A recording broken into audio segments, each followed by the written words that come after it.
Lucian tarina. Mitä todella tapahtui? Se potaska, mitä perinteisesti Lucian päivänä esitetään, ei pidä paikkansa. Ensinnäkin Lucia oli brunette eikä blondi, sillä hän oli italialainen. Toisekseen hänen tarinansa ei ole mikään erityisen iloinen. Johdanto. Lucia syntyi vuonna 283 Syraskusassa, Sisiliassa, Rooman vallan aikaan. Lucialla oli syntyessään hyvin pullat uunissa, sillä Lucian isä oli varakas ja ylhäistä sukua oleva roomalainen. Lucian ollessa hyvin nuori, isä kuitenkin kuoli, ja Lucia sekä hänen äitinsä jäivät ilman holhoojaa. Tuohon aikaan Roomassa jokaisella naisella piti olla holhooja, joka oli hänestä vastuussa. Ensin se oli isä ja sitten aviomies. Tarvittaessa myös veli saattoi toimia siskonsa holhoojana. Rikkaana periaattereena Lucia oli kihlattu muuan nuorelle miehelle isän kuoleman myötä, ja Luciasta oli luvattu sulhaselle muhkeat myötäjäiset. Lucian epäonni kuitenkin jatkui, ja hänen äitinsä sairastui punatautiin. Tuohon aikaan maailmassa punatautiin tavattiin kuolla. 4 vuotta sairastettuaan Lucian äidin voimat olivat jo vähissä.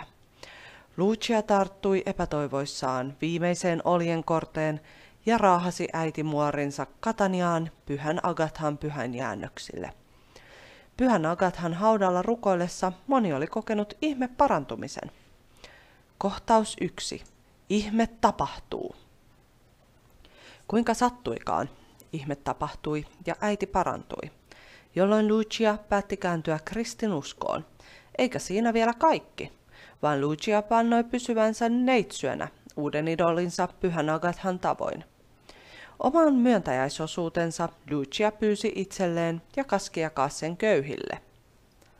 Kohtaus 2. Lucia riipii silmät päästään.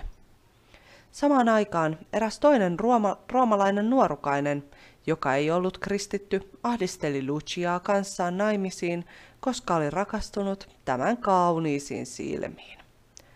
Kun ahdistelu ei näyttänyt päättyvän lainkaan, niin Lucia repi silmät päästään ja lähetti ne tarjottimella nuorukaiselle. Legendan mukaan, kun neitsyt Maria näki Lucian vahvan uskon, hän antoi Lucialle entistä kauneimmat silmät.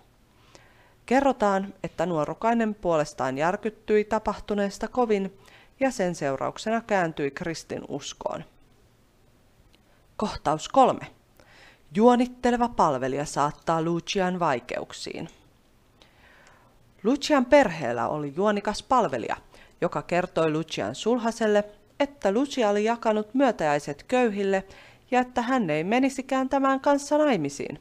Hän valehteli vielä, että Lucia oli kääntynyt kristinuskoon ja menee naimisiin jonkin varakkaan jalosukuisen herran kanssa.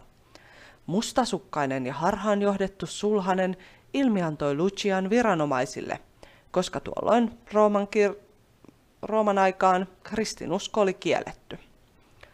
Kohtaus 4. Lucian loppu. Pika-oikeuden käynnissä Lucia joutui oikeuden eteen ja hänet todettiin syylliseksi.